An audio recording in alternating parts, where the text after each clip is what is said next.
Saint-Esprit est là, le Saint-Esprit est là. Oui, prends toute la place. Le Saint-Esprit est là, le Saint-Esprit est là. Le Saint-Esprit est là. Le Saint-Esprit est là, le Saint-Esprit est là. Le Saint-Esprit est là. Le Saint-Esprit est là, le Saint-Esprit est là. Le Saint-Esprit est là. Je vais puiser du ciel une grande joie. Dieu l'a pouvoir en amour dans sa chaque saison. Je vois au-delà des situations. Cette joie, je l'ai reçue en héritage joie. Oui, c'est la joie du Seigneur. La joie, la joie, la joie du Seigneur est ma force. La joie, la joie, la joie du Seigneur est ma force. Je vais puiser du ciel une grande joie. Dieu l'a pouvoir en amour dans sa chaque saison. Je vois au-delà des mes situations. Cette joie, je l'ai reçue en héritage joie. C'est la joie du Seigneur. La joie, la joie, la joie du Seigneur est ma force. La joie, la joie, la joie du Seigneur est ma force. Oh, oh, oh, mon espérance. La joie, la joie, du Seigneur est ma force. Je n'ai pas les droits d'auteur sur cette chanson. Je n'ai pas les droits d'auteur sur cette chanson. Frères et sœurs, bonjour peuple de Dieu. Aujourd'hui c'est la fête des morts. Aujourd'hui c'est la fête des morts. Mais pensons aux morts de nos familles. Et pensons d'abord à nous qui sommes encore debout. Pensons à nos âmes. Pensons à notre relation avec Dieu, nous qui sommes encore debout. Nous qui sommes encore debout, sauvons nos âmes du péché, reformons nos voies et nos œuvres. Et nous allons demeurer dans la présence de notre Père Céleste. Nous allons demeurer dans la présence de notre Père Céleste qui nous aime tant. Qui nous aime tant et nous vivrons. Nous vivrons. Nous vivrons. Changeons nos vies, changeons notre façon de faire les choses et nous serons sauvés. Arrêtons de chercher Dieu dans les églises. Arrêtons de le chercher dans l'église des bâtiments. Nous-mêmes, nous sommes des églises. Nous sommes les églises de Dieu. Nous sommes les églises de Dieu. Donc, par la parole de Dieu, qui est la loi, nous serons sauvés. Arrêtons de croire que aller à la messe, aller à l'église, c'est ça qui va nous sauver. Aller à la messe le dimanche, aller à l'église le dimanche, c'est pas ça qui va nous sauver. Arrêtons la religiosité. Car il est écrit dans Jérémie 7, versets 3 à 15. Je lis la parole de Dieu. La parole qui fut ainsi parle l'Éternel des armées, le Dieu d'Israël. Reformez vos voies.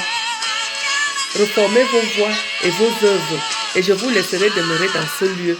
Ne vous livrez pas à des espérances trompeuses en disant « C'est ici le temple de l'Éternel, le temple de l'Éternel, le temple de l'Éternel ». Si vous reformez vos voies et vos œuvres, si vous pratiquez la justice envers les uns et les autres, si vous n'opprimez pas l'étranger, l'orphelin et la veuve, si vous ne répandez pas en ce lieu le sang innocent, et si vous n'allez pas après d'autres dieux, pour votre malheur, alors je vous laisserai demeurer dans ce lieu, dans le pays que j'ai donné à vos pères, d'éternité en éternité. Mais voici, vous vous livrez à des espérances trompeuses qui ne servent à rien. Quoi? Dérober, tuer, commettre des adultères, jurer faussement, offrir de l'encens à Baal. Allez après d'autres dieux que vous ne connaissez pas. Puis vous venez vous présenter devant moi, dans cette maison sur laquelle mon nom est invoqué, et vous dites, nous sommes délivrés. Et c'est afin de commettre toutes ces abominations. Est-elle à vos yeux une caverne de voleurs? Cette maison sur laquelle mon nom est invoqué, je le vois moi-même, dit l'Éternel. Allez donc au lieu qui m'était consacré à Silo, où j'avais fait autrefois résider mon nom. Et voyez comment je l'ai traité à cause de la méchanceté de mon peuple d'Israël. Et maintenant, puisque vous avez commis toutes ces actions, dit l'Éternel, puisque je vous ai parlé dès le matin et que vous ne m'avez pas écouté, puisque je vous ai appelé et que vous n'avez pas répondu, je traiterai la maison sur laquelle mon nom est invoqué, sur laquelle vous faites reposer votre confiance, et le lieu que j'ai donné à vous et à vos pères de la même manière que j'ai traité Silo. Et je vous rejetterai loin de ma face, comme j'ai rejeté tous vos frères, toute la postérité d'Éphraïm. Parole du Seigneur. Dieu dit qu'il va nous traiter comme il avait traité la postérité d'Éphraïm, comme il avait traité Silo. Si nous ne marchons pas selon sa loi, si nous ne respectons pas sa parole, l'évangile, si nous ne respectons pas sa loi, si nous ne pratiquons pas sa loi, il va nous traiter comme il avait traité la postérité d'Éphraïm, comme il avait traité Silo. Car cela veut dire, si tu peux prier comme tu veux, tu peux prier comme tu veux. Si tu ne respectes pas la loi, si tu ne respectes pas la loi, si tu n'as pas la parole de Dieu dans ta bouche, ta relation avec Dieu est bancale. Oui. Il faut respecter la loi de Dieu. Il faut respecter sa loi.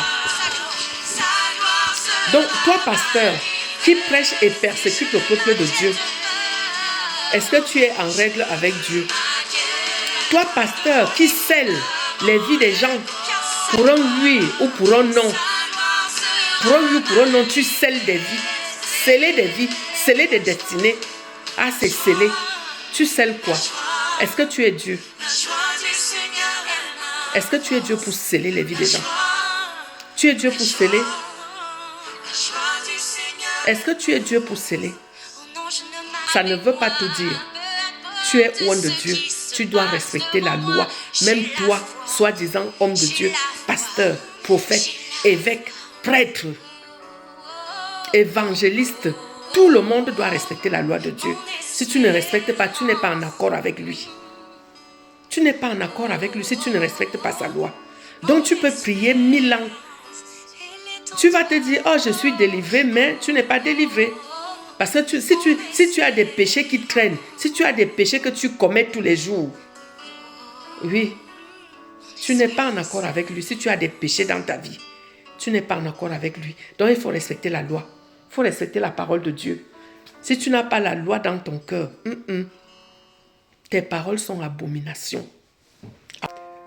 Parce que un bon chrétien peut annuler les prières d'un faux pasteur, d'un faux évangélique, d'un faux prophète, d'un faux prêtre. Oui, un bon chrétien annule et lui retourne ça. Et lui retourne ça. Un bon chrétien. Oui. Donc, toi, homme de Dieu, qui couche avec les sœurs de l'église, toi, homme, femme de Dieu, qui présente, qui persécute les brebis au nom de « Je suis une ointe de Dieu ». Est-ce que tu es en accord avec Dieu? Ta relation est bancale. Ta relation avec Dieu est bancale. Parce que la relation avec Dieu est bancale. Oui. Toi qui persécutes les brebis, toi qui veux surveiller les vies des brebis, est-ce que dans une église de 1000 brebis, un pasteur peut vraiment contrôler les vies de tout un chacun. Non. Vous êtes des satanistes, des sorciers. Vous voulez contrôler les vies des gens, manipuler les gens. Manipuler les gens. Donc, toi, homme de Dieu qui persécute les brebis, au nom de je suis une ointe de Dieu. Ta relation est bancale avec Dieu. Ta relation est bancale avec Dieu. Notre Père Céleste nous a laissés libres. Il a bien dit, je cogne à ta porte. Si tu veux, tu ouvres. Si tu ne veux pas, je passe mon chemin. Et vous, être humain comme tout le monde, vous voulez asservir les enfants de Dieu. Vous voulez les asservir en les persécutant.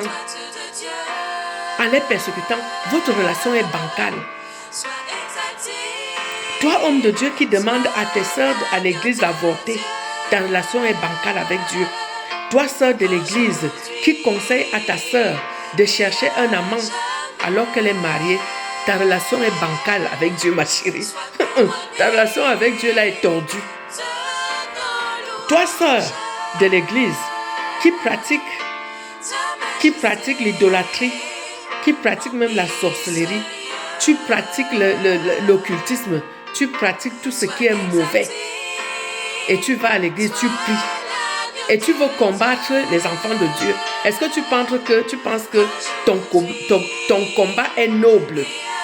Ton combat n'est pas noble. Et tu ne peux pas vaincre. Tu ne peux pas vaincre. À ce rythme, tu ne peux pas vaincre. Tu ne peux pas vaincre. Parce que la parole dit la prière d'un pécheur est en abomination à l'Éternel. La prière d'un pécheur est en abomination à l'Éternel. Tu peux offrir des sacrifices. Même tes sacrifices sont abominables à l'Éternel. Même tes sacrifices ne valent rien devant Dieu. Surtout quand ils sont offerts avec un cœur tordu dans le but de faire mal. Même tes sacrifices sont abominables devant Dieu. Même tes sacrifices sont abominables devant Dieu. Donc une sœur en Christ qui combat la grâce de sa sœur en Christ, ta relation avec Dieu est bancale aussi. Ta relation avec Dieu est bancale. Elle est bancale. Parce que la parole dit, ne convoite pas la chose d'autrui. Ne convoite pas la chose d'autrui. Ne convoite pas la chose d'autrui. Voilà. Ne convoite pas la chose d'autrui. Toi, être humain, là je vais parler de tout le monde, pas seulement des sœurs en Christ. Toi, être humain, qui prend le parti des gens sans les connaître, sans vraiment chercher à savoir ce qui s'est passé. Tu n'as pas vécu la scène, mais tu prends le parti de quelqu'un. Et tu te mets à prier pour cette personne et combattre l'autre de l'autre côté. Ta relation est aussi bancale avec Dieu. Ta relation avec Dieu est bancale. Parce qu'il est écrit, ne prenez pas part aux œuvres des ténèbres et dénoncez-les. Il faut dénoncer les œuvres des ténèbres. Quand quelqu'un te dit, je veux faire du mal à quelqu'un, fuis. Ne reste pas.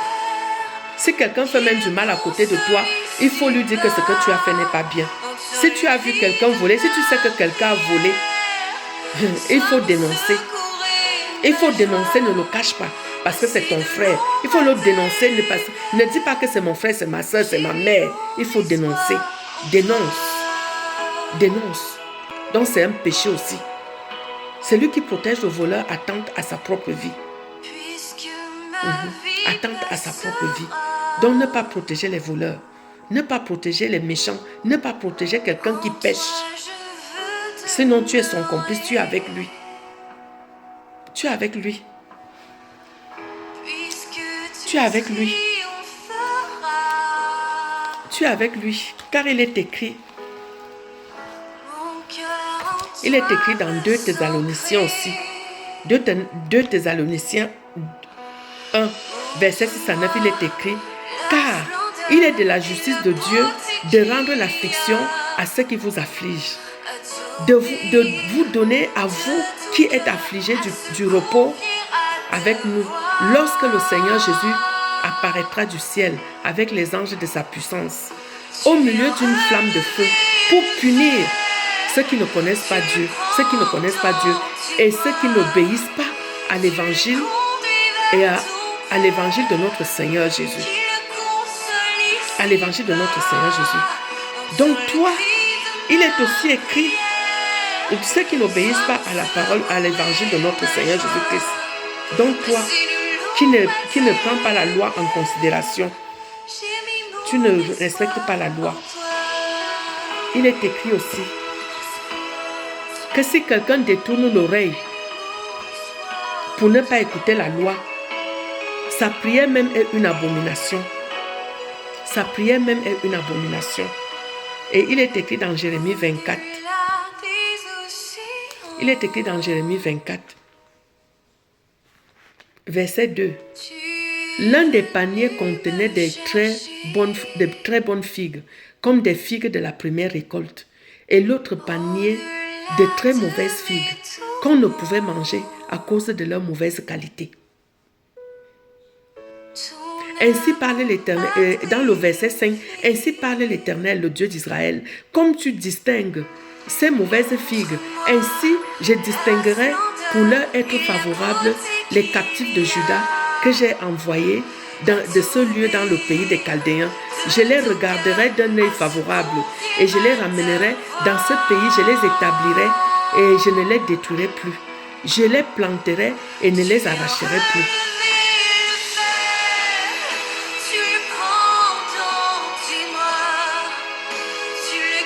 Je leur donnerai un cœur pour qu'ils connaissent que je suis l'Éternel, qu'ils seront mon peuple et je serai leur Dieu. S'ils reviennent à moi de tout leur cœur. Il y a aussi ça. S'ils reviennent à moi de tout leur cœur. Et dans le verset 8 à 9, il est écrit, et comme les mauvaises figues qui ne peuvent être mangées à cause de leur mauvaise qualité, dit l'Éternel, ainsi ferai-je devenir Sédécia, roi de Juda, ses chefs et les restes de Jérusalem, ceux qui sont restés dans ce pays et ceux qui habitent dans le pays d'Égypte. Je les rendrai un objet de foi, de malheur pour tous les royaumes de la terre, un sujet d'opprobre, de sarcasme, de raillerie et de malédiction dans tous les lieux où je les chasserai.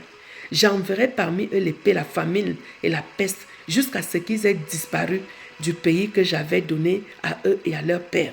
Donc notre Père du ciel nous met sur une balance quand nous croyons en lui, quand nous disons que nous sommes ses enfants. Donc il nous met sur la balance. Si vous avez des problèmes entre vous, il regarde qui fait quoi. Il regarde qui fait quoi. La preuve en est que il est écrit dans la parole dans Job. Il est écrit qu'il nous traite tous de la même façon. C'est un Dieu qui n'est pas partial. Il n'est pas partial. Il juge selon la loi, selon sa loi. Il nous juge selon sa loi. Donc, il nous met à la balance. Donc, quand toi, qui as des péchés dans ton cœur, dans ton corps, tu veux combattre un enfant de Dieu qui ne fait pas les mêmes choses que toi, est-ce que tu penses vraiment que sur la balance, Dieu va prendre... C'est ça qu'il dit, le panier qui a des bonnes figues et l'autre panier qui a des mauvaises figues. Donc le panier des mauvaises figues, c'est la personne qui dit qu'elle croit en Dieu et qui marche encore dans des mauvaises voies. C'est toi le panier des mauvaises figues. C'est toi. Toi qui vas dire à ta soeur que va coucher avec un homme alors que tu sais qu'elle est mariée. Va chercher un homme. Alors qu'elle ne t'a rien demandé, elle ne t'a rien dit. Toi, tu lui dis, va coucher avec un homme. Tu es le panier à des mauvaises figues. Parce que sur la balance, Et toi qui pratiques tout ce qui est mauvais, pareil aussi, vous n'êtes pas pareil. Vous n'êtes pas pareil. Vous n'êtes pas pareil. Donc, reformons nos voies quand on dit qu'on croit en Dieu. Et arrêtons de pratiquer la sorcellerie, même sur nos sœurs. Arrêtez de convoiter les choses d'autrui. Donc, toi qui convoites, tu ne peux pas être pareil avec quelqu'un qui est simple, avec quelqu'un qui ne veut même pas les choses des autres, qui n'admire, qui n'envie personne. Tu ne peux pas. Tes prières et ces prières ne peuvent pas. C'est pas pareil sur la balance. C'est pas pareil. Reformons nos voix. Quand on dit qu'on croit en Dieu, il faut arrêter la convoitise, la cupidité. La cupidité, la convoitise. Parce que Dieu dit qu'il ne faut pas convoiter les choses des gens. Les concurrences. Ceux qui aiment la concurrence. Ceux qui aiment la concurrence là. Arrêtez ça. Vivez vos vies tranquilles. Ne vous intéressez pas à la vie des autres. Vivez vos vies. Vivez vos vies. Intéressez-vous à ce que Dieu a mis en vous. Qu'est-ce que Dieu a mis en moi? Parce que Dieu a donné quelque chose à tout le monde. Quelque chose que tu peux exploiter. Il a mis ça dans chacun de nous. Ce que tu peux exploiter et t'en sortir dans ta vie. Mais cependant, nous là, nous les Noirs, nous là, on ne veut pas regarder ce qui est bien en nous pour évoluer, pour changer nos vies, mais on va toujours regarder ce qu'il y a chez l'autre. Ah, elle a fait ça. Elle pense même que ça va aller où? Ça ne va même pas marcher. Laissez ça. Elle va fermer ça. Laissez ça. Ça ne va pas marcher. Laissez ça. Vous êtes qui même? Vous êtes des dieux. Est-ce que vous êtes des dieux? La façon que Dieu met la confusion dans votre camp. La confusion dans votre camp. Le camp des jaloux. Des jaloux, des aigris. Le camp. Il met la confusion dans vos camps. Dans votre camp. Dans votre camp. Dans votre camp, il met la confusion. Donc voilà. Le poids, ça ne va pas. Le panier des mauvaises figues et le panier des bonnes figues, ça ne peut pas. Les mauvaises figues ne peuvent pas vaincre. Alors, toi, homme de Dieu ou femme de Dieu, qui prie contre des gens parce que quelqu'un est venu te payer de l'argent et dresser des autels dans ton église, est-ce que tu as pris le temps de demander à Dieu? Est-ce que je fais ceci? Est-ce que je fais cela? Dès que vous voyez l'argent, tout de suite, il faut prendre cet argent. Est-ce que tu as pris la peine de demander la volonté de Dieu?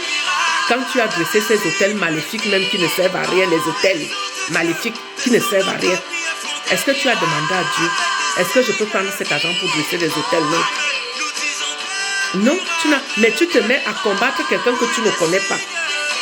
Alors que c'est un voleur qui vient dresser des hôtels parce qu'il se sent en danger. Un vrai voleur qui vient dresser des hôtels et qui se sent en danger. Mais tu as pris l'argent et tu es en train de combattre l'autre personne sans demander à Dieu ce qui s'est passé. Écoutez ce que Dieu vous réserve. Ce que Dieu vous réserve, c'est dans Ézéchiel 13, verset 14. Il dit, l'Éternel dit, j'abattrai la muraille que vous avez couvert de plâtre. Je lui ferai toucher la terre et ses fondements seront mis à nu. Elle s'écroulera et vous périrez au milieu de ses ruines. Et vous saurez que je suis l'Éternel. Vous saurez que je suis l'Éternel. Parce que vous, faux hommes de Dieu, vous allez mourir, vous allez périr dans les ruines de cette personne. Donc vous avez déjà une grosse tâche dans votre vie, dans votre relation avec Dieu, en faisant ça. Vous avez déjà une grosse tâche. Parce que vous ne lui avez pas dit la vérité. Vous ne lui avez pas dit que ce que tu as fait n'est pas bon. Va demander pardon. Il faut te repentir. Il faut renoncer même au mal que tu as fait. Ah oui, il faut lui demander de renoncer au mal qu'il a fait, de se repentir et de demander pardon, d'aller demander pardon. Si elle a des choses à remettre, qu'elle remette aussi ce qu'elle a pris. Parce que c'est des voleurs, beaucoup de voleurs. Dans les églises, là, beaucoup de voleurs. Beaucoup de voleurs dans les églises. De remettre aussi ce qu'elle a volé. En tout cas, le côté des voleurs, là, ça va arriver. Donc voilà ce que Dieu réserve aux faux hommes de Dieu qui sont assoiffés par l'argent. Vous êtes assoiffés par l'argent. Voilà ce que Dieu vous réserve. Toi, homme de Dieu ou femme de Dieu, qui oppresse et persécute les enfants de Dieu parce qu'ils ont quitté ton église. Est-ce que c'est une prison? Est-ce qu'on est obligé? On n'est pas obligé. Quand tu n'évolues pas dans une église, frères et sœurs, quitte cette église-là. Il n'y a rien de bon là-dedans. Quand tu n'évolues pas dans une église, quitte-la. Va t'enfermer dans ta chambre et demande à Dieu. Demande à Dieu ce qui se passe. Demande à Dieu ce qu'il faut. Il va te dire. Que de rester dans une église où tu n'évolues pas. Où tu n'évolues pas. Où tu ne sais rien de ta vie. Va t'enfermer dans la chambre et demande à Dieu. Et tu auras la réponse. Et tu auras la réponse. Et vous combattez les enfants de Dieu parce qu'ils ont quitté votre église. Vous combattez les enfants de Dieu parce que vous protégez les voleurs. Vous protégez les voleurs, les receleurs. Oui, vous protégez les voleurs, les receleurs. Vous les encouragez dans le vol. Donc même vous allez périr dans les ruines parce que vous les couvrez de plâtre. Vous les couvrez de plâtre et vous allez mourir dans les ruines avec ces faux chrétiens. Vous allez périr avec eux. Et Dieu dit encore, dans Ésaïe 10, verset 1 à 4, il dit « Malheur à ceux qui prononcent des ordonnances iniques et à ceux qui transcrivent des arrêts injustes pour refuser justice aux pauvres et ravir leurs droits aux malheureux de mon peuple, pour faire des veuves leur proie et des orphelins leur butin. Que ferez-vous au jour du châtiment et de la ruine qui du lointain fondra sur vous? Vers qui fuirez-vous pour avoir du secours? Et où laisserez-vous votre gloire? Les uns seront courbés parmi les captifs, les autres tomberont parmi les morts. Malgré tout cela, la colère ne s'apaise point et sa main est encore étendue. Sa main est encore étendue. Voilà, sa main est encore étendue. Donc, il est encore prêt à vous frapper. Même quand vous êtes déjà parmi les captifs, il est toujours prêt. Vous les faux hommes de Dieu. Vous les faux hommes de Dieu.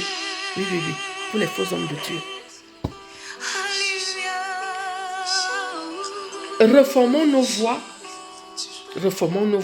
et nos œuvres et nous serons sauvés. Reformons nos voies et nos œuvres et nous serons sauvés. Oui, oui, oui. Et nous serons sauvés. Car il est écrit que si quelqu'un détourne l'oreille pour ne pas écouter la loi, sa prière même est une abomination. Donc il ne faut pas prier quand tu sais que tu es tordu. Parce que même quand tu pries là, on annule ta prière. J'annule ça. Même tes sacrifices, je les annule. Je les détruis. Même tes sacrifices, je les détruis, tes sacrifices. Parce que même tes sacrifices sont abominables devant Dieu. Tes sacrifices sont abominables devant Dieu. Oui, oui, oui. Tes sacrifices sont abominables devant Dieu. Donc, même les sacrifices, je les annule, je les détruis. Je les détruis, je les annule. Je les annule, je les détruis. Il est écrit que le sacrifice des méchants est quelque chose d'abominable. Combien plus quand il l'offre avec des pensées criminelles. Combien plus quand il l'offre avec des pensées criminelles.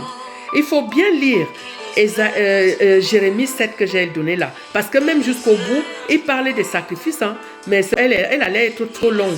C'est pour ça que j'ai coupé. Il faut bien lire Jérémie 7.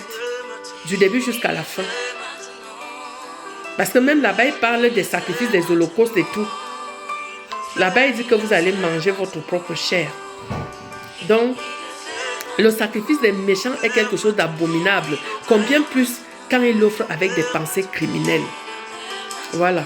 Toi qui vas donc dresser les autels, alors que tu sais que tu es un voleur, tes sacrifices sont abominables. Tes sacrifices sont abominables devant Dieu. Toi qui vas dresser des autels contre une chrétienne comme toi, parce que tu es voleur, tu veux conserver ce que tu as volé. Niet. Niet. Niet. Niet. C'est fini. Donc, pour finir,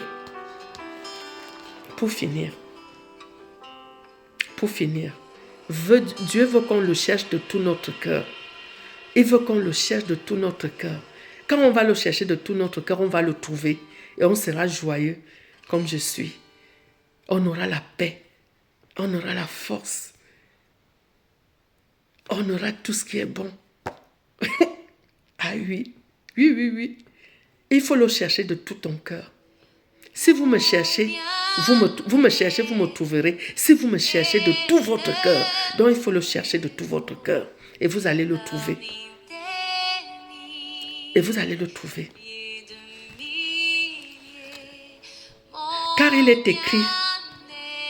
est aussi écrit dans Matthieu 23, verset 36 à 49, il est écrit, je vous le dis en vérité, tout cela retombera sur cette génération d'hypocrites. Cette génération-là, ça retombera sur cette génération. Jérusalem, Jérusalem, qui tue les prophètes et qui lapide ceux qui te sont envoyés. Combien de fois ai-je voulu rassembler tes enfants comme une poule rassemble ses poussins sous ses ailes et tu ne l'as pas voulu. Voici, votre maison vous sera laissée déserte, car, je vous le dis, vous ne me verrez plus désormais jusqu'à ce que vous disiez, béni soit celui qui vient au nom du Seigneur. Alléluia. Loué soit l'Éternel. Loué soit l'Éternel. Donc, reformons nos voix, frères et sœurs en Christ. Reformons nos voix. Reformons nos voix. Quand on dit vraiment qu'on croit en Dieu, reformons nos voix. Laissons un peu ces envies, ces grosses envies, l'argent, les machins. Déjà, moi, pour le moment, je vis comme ça. Je vis comme ça. Arrêtez avec vos grosses envies. Un vrai enfant de Dieu, tu dois vivre. Pour le moment, je ne fais pas de projet. Je ne fais pas de projet. Mais vous, enfants de Dieu, vous voulez tout. Vous voulez vivre comme les gens du monde.